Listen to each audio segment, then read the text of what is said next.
The Lincoln Cathedral, where Vincenzo Scarafile, an Italian singer, is employed as lay vicar. He plays the alto voice in the minister choir, but he is also a researcher of choral music history besides a professional musician.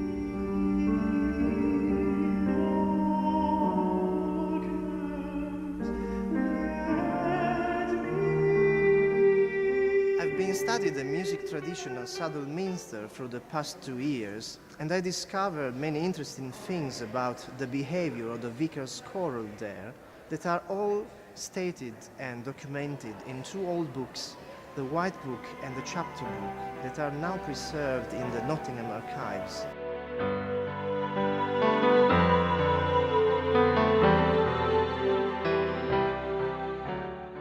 In this book are recorded many important documents like papal bulls, royal charters, and the Visitations of Saddleminster, all written in Latin.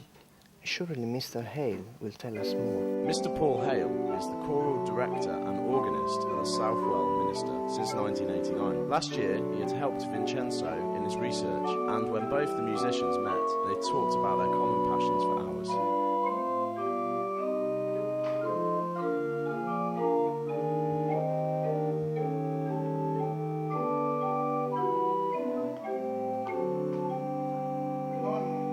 The choir has been in existence here for about 900 years, and during that time the choir has had quite a few characters in it.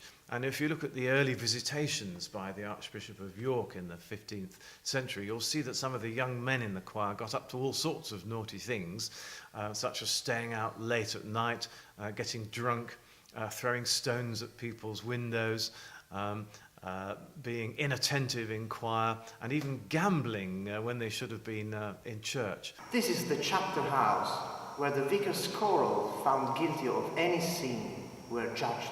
If you look at this list of sins committed by previous members of the choir, there's some very funny ones here. This one, Leadenham, a common frequenter of taverns, often drunk, and the boys were very badly behaved. 1503, choristers' vestments disgracefully torn, they don't dress properly and want a good whipping. This is my favourite though, down here, the Visitation of 1506. Richard Penketh, one of the men in the choir, often blows his nose in choir so violently that it bleeds, to the annoyance of his fellow choral vicars, and he spits too far and sometimes into the face of the rector chori. Gregory spends more time in taverns than in choir, warned a 3rd time. Yay! Vincenzo! Cheers! Cheers! Nowadays, things are very different from the past. Excuse me, what time is it? 6 o'clock. 6 o'clock!